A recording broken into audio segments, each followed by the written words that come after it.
100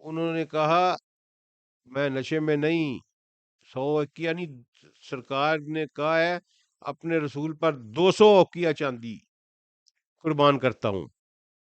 تو عبداللہ بن ابی جو رئیس المنافقین تھا، اس نے کہا جی اس کے پاس دولت ہے اور یہ شیخ ہی بگاڑ رہا ہے دولت کی. تو اللہ نے قرآن نازل کیا، وہی نازل کی کہ یہ جو اللہ کی راہ میں خرچ کرتے ہیں یہ بڑے مخلص ہیں، اور جو ان پر اس کا مفہوم میں بیان کر رہا ہوں آگوں کہ جو یہ اعتراض کر رہے ہیں اصل میں ان کے دل میں نفاق ہے، منافقت ان کے دل میں ہے. یہ جو دینے والا ہے یہ بہت ہی مخلص ہے. سیدنا عبد الرحمن بن عوف کی شان میں یہ آیات اتری. یعنی رسول کہیں ایک گائے ذبح کر دو تو یہ آگے سے بندے کہیں کہ جناب لگتا ہے آپ شغل کر رہے ہیں، مذاق کر رہے ہیں. اچھا جی آگے چلے جی. موسیٰ نے کہا کہ اللہ نے تمہیں حکم دیا ہے کہ تم ایک گائے ذبح کرو. انہوں نے کہا لگتا ہے کہ آپ ہمارے ساتھ شغل میلہ کر رہے ہیں. موسیٰ نے کہا کہ اللہ میں اللہ کی پناہ مانگتا ہوں کہ میں تمہارے ساتھ شغل میلہ کر کے جاہلین میں سے ہو جاؤں. اچھا جی یہ ہوا کیا تھا، یہ آگے واقعہ آئے گا، لیکن چونکہ یہ ریڈ ایفر والا واقعہ ہے تو میں آپ کو جو ہے نا وہ پڑھ کے سنا دیتا ہوں کہ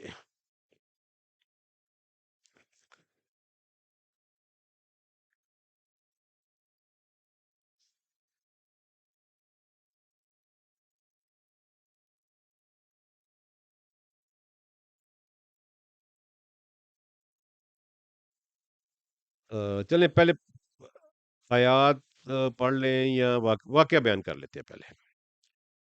یہ ریڈ ہیفر کا جو واقعہ ہے یہ اس طرح تھا کہ بنی اسرائیل میں ایک بندہ تھا اور وہ بہت ہی مالدار تھا، بہت دولت تھی اس کے پاس، اور ایک ہی اس کی لڑکی تھی. اس کے نرینہ اولاد نہیں تھی، بیٹا نہیں تھا، اس کا پیسہ اس کے پاس بہت تھا، اور ایک اس کا بھتیجا تھا. اب وہ بھتیجے کے دل میں یہ لالچ آیا اور اس نے کہا کہ میں اس کی لڑکی سے نکاح کرتا ہوں اور پھر اس کے بعد بڈھے کو مار دوں گا تو یہ ساری کی ساری دولت جو ہے نا وہ مجھے مل جائے گی، اور میں چونکہ اس کا دماد ہوں گا تو کوئی میرے اوپر قتل کیا شبہ بھی نہیں کر سکے گا، اور اس پر الزام جو ہے وہ میں ساتھ والے دوسرے قبیلے کے اوپر، دوسرے رشتہ داروں کے اوپر لگا دوں گا. اب جب یہ ہوا تو اس نے ان کو قتل کر دیا اور الزام دوسروں پہ لگا دیا، اور یہ خانہ جنگی کی کیفیت اختیار ہو گئی. ان کا بڈھے کا قبیلہ بھی نکل آیا، جن کے اوپر الزام لگایا تھا ان کا قبیلہ بھی نکل آیا. دونوں نے آپس میں تلواریں نکالنی اور لا اینڈ آرڈر کی سچویشن کریٹ ہو گئی. اب یہ آئے اللہ کے پیغمبر کے پاس کہ جناب یہ اگر فیصلہ نہ کیا، اگر اصل قاتل نہ ملا تو خانہ جنگی ہو جائے گی اور یہ سول وار شروع ہو جائے گی قوم میں. اس پر جب موسیٰ علیہ السلام نے اللہ سے رجوع کیا تو اللہ نے کہا کہ ان کو ایک گائے، انہیں کہو کہ ایک گائے ذبح کریں. اب انہوں نے آگے سے شغل لگانا شروع کر، انہوں نے کہا شغل کرتے ہیں. انہوں نے کہا میں اللہ کی پناہ مانگتا ہوں. اچھا اس کے بعد انہوں نے کہا کہ چلیں ٹھیک ہے. قالد اولانا ربا کا یبینا لنا ماہیا، یہ آیت نمبر 68 ہے. انہوں نے کہا کہ آپ اپنے پروردگار سے التجا کیجئے کہ وہ ہمیں بتائے کہ وہ کس طرح کی ہو، اس کی نشانیاں بتا دے. قالد اولانا ربا کا یبینا لنا ماہیا، کہ ان کی نشانیاں بتا دے کہ وہ کس طرح کی ہو. اب دیکھیں اگر تو یہ بزرگان دین کہتے ہیں کہ انہوں نے خود اپنے آپ کو مصیبت میں ڈالا، اللہ نے انہیں اتنا حکم دیا تھا کہ ایک گائے ذبح کرو، یہ کوئی سی گائے پکڑتے اور اس کو ذبح کر دیتے، آگے اللہ اگلا حکم دے دیتا. اب انہوں نے چونکہ ان کے دل میں یہاں، اب آپ کو ایک بات راز کی بتاتا چلوں کہ یہ کیوں تردد کر رہے تھے، کیونکہ وہ سامری والا واقعہ یاد کریں، پیچھے قرآن میں ہم نے پڑھا تھا کہ ان کے اندر گائے اور بچڑے کی جو محبت تھی نا وہ سرایت کر چکی تھی، اور اس کے باوجود کہ رسول اللہ کے رسول اور اللہ کا نبی ان کے درمیان موجود تھا، موسیٰ علیہ السلام بھی تھے، سیدنا ہارون علیہ السلام بھی تھے، اور ان کی تمام تر توجہات کے باوجود گائے اور بچڑے کی محبت ان کے دل سے نہیں نکل رہی تھی. تو اللہ نے اس لیے یہاں انہیں کہا کہ اب انہوں نے کہا کہ یہ گائے کو ذبح کرنا پڑ گیا. اس پہ انہوں نے کہا، بہانے بنانے شروع کیے کہ آپ ہمیں اپنے رب سے، پہلے تو کہا کہ آپ مذاق کر رہے ہیں، پھر کہا کہ اپنے رب سے پوچھ کے بتائیں کہ اس کی نشانیاں کیا ہوں. اچھا جی، کالا انہو یقول انہا بکرۃ لا فارض ولا بکر اوان بین ذالک فافعلوا ما تؤمرون. تو کہا، موسیٰ علیہ السلام نے کہا پروردگار فرماتا ہے کہ وہ بیل یا گائے نہ تو بوڑھی ہو اور نہ ہی بہت ینگ ہو، نہ وہ کاو ہو نہ وہ فلی اڈلٹ ہو. اس لیے اس کو ہیفر کہتے ہیں. ہیفر اس گائے کو کہتے ہیں جو جوان ہو چکی ہو لیکن ابھی اس نے بچہ نہ دیا ہو، اس کو ہیفر کہتے ہیں. پہلا بچہ جب دے دے تو وہ کاؤ بن جاتی ہے. تو یہی اللہ نے قرآن میں بیان کیا. موسیٰ علیہ السلام نے، میرا پروردگار کہتا ہے کہ نہ تو وہ بوڑھی ہو اور نہ ہی بالکل بچہ ہو، ٹھیک ہے، بلکہ ان کے درمیانی عمر کا ہو. جیسا کہ تم کو حکم دیا گیا ہے ویسا کرو. اب یہاں پھر اللہ نے کہا کہ نہ پڑو ان رولوں میں کہ کیا نشانی ہو. اگر نشانی پوچھی ہے، پھر اللہ نے بڑی سمپل سی نشانی بتا دی کہ نہ بہت بڑی ہو نہ بہت بچہ اٹھا کے، جس کو ہم بچہ کہتے ہیں، چھوٹا سا بچڑا جو ہوتا ہے وہ بچڑا کر لو. درمیانی عمر کی ایک جو گائے ہے وہ کرو. یہ بھی کوئی مشکل کام نہیں تھا، لیکن اس کے باوجود انہوں نے اپنی حجت بازی جو ہے نا جی وہ جاری رکھی. اور رسول اللہ صلی اللہ علیہ وآلہ وسلم نے یہ آیت کو جب نزول ہوئی تو بتایا کہ اگر یہ اللہ کے حکم پر اسی وقت ذبح کر ڈالتے تو ان پر بہت زیادہ انعام و کرام جو ہے نا وہ ان کو نوازا جاتا. اچھا جی، اس کے بعد پھر انہوں نے کہا، قالوا ادعوا لنا ربک یبین لنا ما لونھا. تو کہا کہ اب ہمیں درخواست کیجیے اپنے اللہ سے کہ اس کا رنگ کس طرح کا ہو. اچھا، اس کے بعد پھر موسیٰ علیہ السلام نے اللہ سے دعا کی اور کہا، قال انہ یقول انہا بکرۃ صفراء.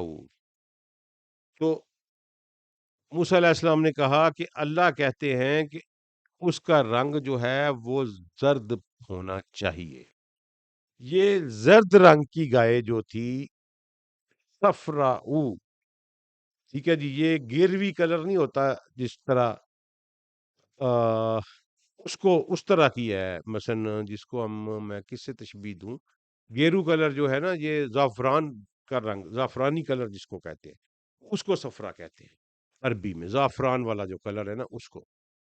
تو انہوں نے کہا جی کہ اس زعفرانی رنگ کی جو یہ اب انہوں نے ترمیم کر کے نا تو اس کو ریڈ ایفر بنا لیا ہوا ہے. یہ یہاں سے یہ ریڈ ایفر کہتے ہیں، کیونکہ اللہ نے قرآن پاک میں ہمیں بتا دیا کہ میں نے کہا تھا کہ صفرا زرد رنگ کی گائے، لیکن انہوں نے چونکہ واجب کر لیا ہوا ہے اللہ کے ہر حکم میں ترمیم کرنا، تو اس لیے یہ ریڈ ایفر اس کو کہتے ہیں. اصل میں وہ ریڈ نہیں اللہ نے مانگی تھی، صفرا کلر کی، زعفرانی کلر کی، زرد رنگ کی گائے مانگی تھی. فاق کی ان لونہا تسر الناظرین. اور اور وہ دیکھنے میں، جب وہ دیکھا ہے اس کو دور سے دیکھا جائے تو وہ خوبصورت معلوم ہو، اچھی لگے. انہوں نے کہا کہ اپنے رب سے پوچھیں کہ پہلے انہوں نے کہا کہ پوچھیں نشانیاں کیا ہوں. اللہ نے بتا دیا کہ وہ درمیانی عمر کی ہو، نہ بوڑھی ہو نہ بچی ہو. پھر انہوں نے کہا جی اس کا رنگ کیسا ہو. تو ہنسی آ رہی ہے مجھے کہ یہ اپنے پیغمبر کے ساتھ کیا کر رہے، اللہ کے ساتھ کیا کرتے رہے ہیں یہ لوگ. تو انہوں نے کہا جی کہ اللہ نے پھر کہا کہ وہ زرد رنگ کی ہو اور دیکھنے میں خوبصورت بلی لگتی ہو، کوئی گندی مندی نہ ہو، دیکھنے میں خوبصورت بلی لگتی ہو. اچھا، اس کے بعد پھر قالوا ادع لنا ربک یبین لنا ما ہی، پھر کہا ان البقرہ تشابہ علینا وانا انشاء اللہ لمہتدون،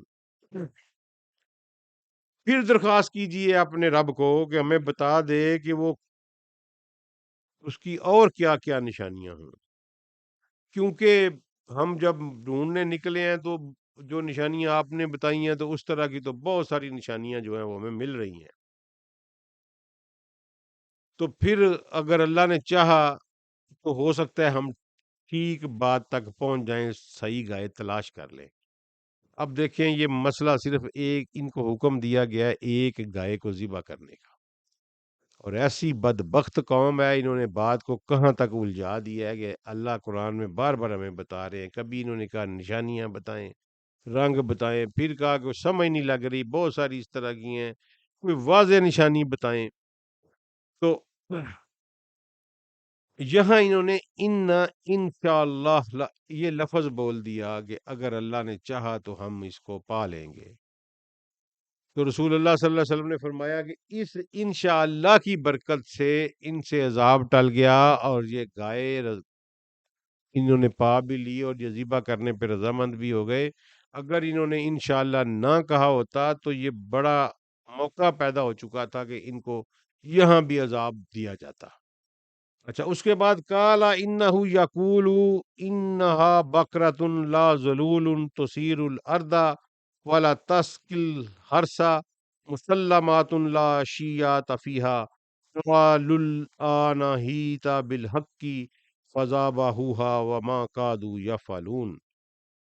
موسیٰ علیہ الصلوۃ والسلام نے کہا کہ اللہ کہتا ہے کہ وہ بیل نہ کبھی اس کو زمین جوتنے کے، زمین کو پھاڑنے کے کام پر لگایا گیا ہو، اور نہ وہ اس کو کبھی کنویں میں جوتا گیا ہو جس سے وہ کھیتی کو پانی دیتی ہو، یعنی ایک ایسی ہی فر ہو جو ینگ ہو، زرد رنگ کی ہو، زعفرانی کلر کی ہو، اور اس کو نہ اس سے مشقت نہ لی گئی ہو، اس سے نہ ٹلٹنگ آف سائل کروائی گئی ہو، نہ وہ فیچنگ آف واٹر کروایا گیا ہو، یعنی نہ وہ ہل میں جوتی گئی ہو، نہ وہ کنویں میں جوتی گئی ہو، اور اس سے کوئی مشقت نہ لی گئی ہو، اور اس کی جسم پر کسی قسم کا کوئی داغ بھی نہ ہو۔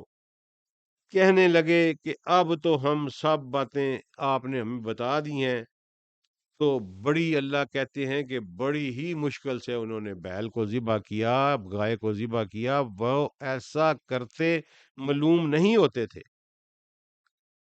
وَمَا كَادُوا يَفْعَلُونَ، وہ لگتے نہ تھے، اس کے قریب جاتے ہوئے بھی نہیں محسوس ہوتے تھے، بڑی مشکل کے ساتھ انہوں نے اس بیل کو ذبح کیا۔ اب یہ دیکھیں کہ بات کہاں سے شروع ہوئی اور یہ کہاں تک لے آئے، کہ اللہ تعالی نے کہ نبی کے پاس جب یہ آئے کہ خانہ جنگی شروع ہونے والی ہے، براہ کرم اس قاتل کا پتہ لگا دیں۔ اللہ کے نبی نے اللہ سے رجوع کیا، اللہ نے کہا کہ گائے ذبح کرو، یہ وہیں گائے ذبح کر دیتے تو بات آگے چل پڑتی۔ انہوں نے آگے پہلے پوچھا جناب وہ آپ پہلے تو کہا کہ آپ مذاق کر رہے ہیں، انہوں نے کہا کہ میں اللہ کی پناہ مانگتا ہوں کہ میں جاہلین میں سے ہوں۔ اچھا، اس کے بعد جناب انہوں نے پھر کہا کہ پھر اگر کرنی ہی ہے تو ہمیں نشانیاں بتائیں، تو کہا گیا کہ نہ وہ بوڑھی ہو نہ وہ جوان ہو، جاؤ لے آؤ کوئی جا کے، پھر آئے جناب اس کا رنگ کس طرح کا ہو، پھر ان کو کہا گیا وہ زرد رنگ کی آئی، پھر کہا کہ ہم نے تو بہت ساری زرد دیکھی ہیں، کوئی سمجھ نہیں لگ رہی کہ کیا ہے۔ اب پھر جا کے ان کو بتایا گیا کہ جس سے جسمانی مشقت نہ لی گئی ہو وہ لے کے آؤ، تو پھر انشاءاللہ کی رسول اللہ صلی اللہ علیہ وسلم نے فرمایا کہ انشاءاللہ ان کے منہ سے نکل گیا، اس انشاءاللہ کی برکت سے یہ پھر انہوں نے وہ گائے ڈھونڈی، اور یہ اس میں پھر یہ کامیاب ہوئے اور لے کے آئے، اور اللہ نے قرآن پاک میں کہا کہ وہ بڑی مشکل سے اس بات کی طرف آئے کہ اس کو ذبح کرے، ورنہ وہ ایسا کرتے معلوم نہیں ہوتے تھے۔ اچھا جی، آگے پھر وہ قتل والا واقعہ جو ہے وہ اس میں اللہ تعالیٰ میں نے جو پہلے آپ کو پہلے بیان کر دیا تھا کہ وہ ایک بندے کو قتل کر دیا اور اس کے اوپر پھر یہ جھگڑنے لگے، تو وہی واقعہ اللہ تعالیٰ اس میں آیت نمبر 72 میں بتا رہے ہیں۔ تو اس سے پھر ہم آگے جا کے نا جی تو پھر اس کو پڑھیں گے اور کل انشاءاللہ پھر اس کو مکمل کریں گے۔ السلام علیکم ورحمۃ اللہ وبرکاتہ۔